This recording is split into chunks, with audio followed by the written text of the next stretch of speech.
निःशुल्क रूप से मिलनी चाहिए। क्योंकि एक बार को आप सोचिए, आखिर उस बच्चे की गलती क्या होती है जो एक गरीब घर में पैदा होता है और उसको बेहतर शिक्षा से वंचित होना पड़ता है। शिक्षा के सामने एक पैसे की दीवार खड़ी है, जो जितनी ऊंची दीवार लांघ सकता है, जो जितना अधिक पैसा शिक्षा पे खर्च कर सकता है, वो उतनी बेहतर शिक्षा पा सकता है। लेकिन अगर एक देश एक है, लोकतांत्रिक देश है, तो शिक्षा भी सबको एक समान रूप से तो मिलनी ही चाहिए। आज परिस्थिति ये है कि एक तरफ तो प्राइवेट स्कूल हैं जो लूट के अड्डे बने हुए हैं, वहां पे आप एडमिशन कराने जाएंगे तो सिर्फ एडमिशन के नाम पे ही आपको 10,000 20,000 रुपए देना होगा। और कमीशन खोरी का ऐसा धंधा है कि कॉपी, किताब, टाई, बेल्ट, ड्रेस, जूता कहाँ से खरीदना है ये आप नहीं तय करेंगे वो प्राइवेट स्कूल वाले। यानी आम लोगों की मेहनत की आखिरी कौड़ी उनके जेब से वसूल लेना चाहते हैं। और दूसरी तरफ सरकारी स्कूलों में न तो पर्याप्त टीचर है, न पर्याप्त बिल्डिंगे हैं।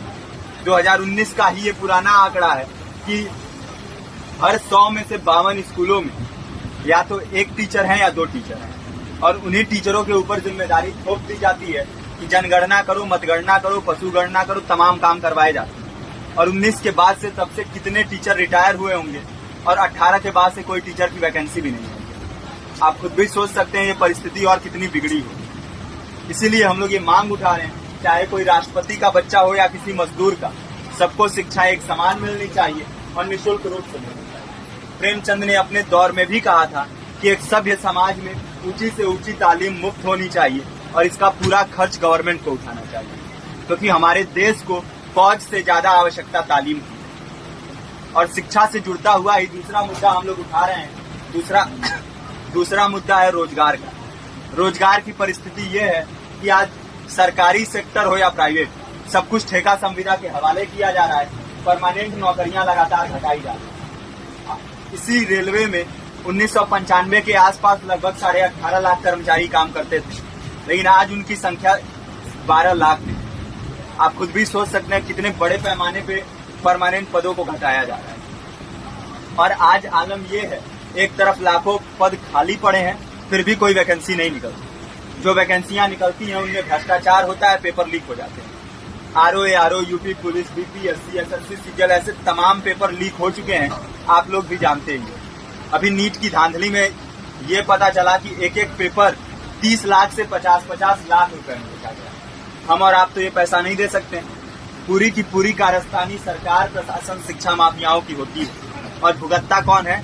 आम घरों के लोग, जो लोग सालों साल तैयारी करते हैं, दिन भर में 10-10 घंटे, 12-12 घंटे पढ़ते हैं। और इतनी कड़ी मेहनत के बाद, सालों साल की मेहनत के बाद उनके हाथ लगती है तो सिर्फ हताशा, निराशा, अवसाद।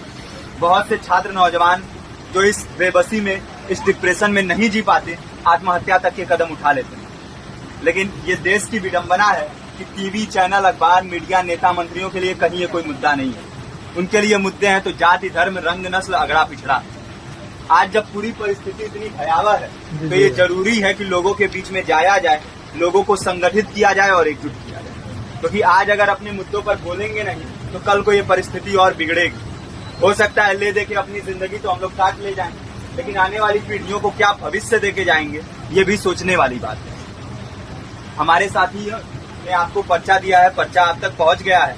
पर्चे में और भी बातें हैं, इसको पूरा विस्तार से पढ़िए। पर्चे में हमारा नंबर है, संपर्क कीजिए।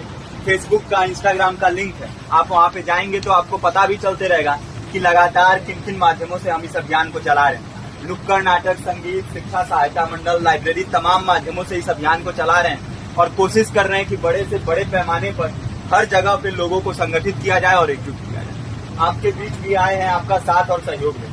साथ इस रूप में कि आप भी हमारे इस कारवां और इस मुहिम से जुड़िए